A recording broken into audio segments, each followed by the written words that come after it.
Milo na sana, naging bato pa. Hello guys, what's up? Bumili ako ng Milo nung nakaraang araw. Tapos, pagkalipas ng mga 2 days, 3 days, yun, biglang tumigas, parang bato. I think mga 4 na araw siguro.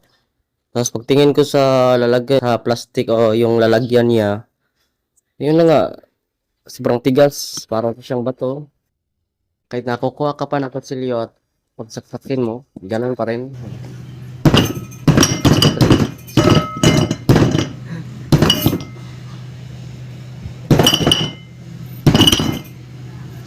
Ang tigas.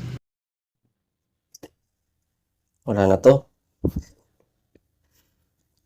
Milo na sana, naging bato pa. What the hell? Berber na lang.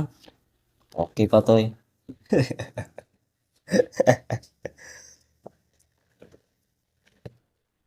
Ayan.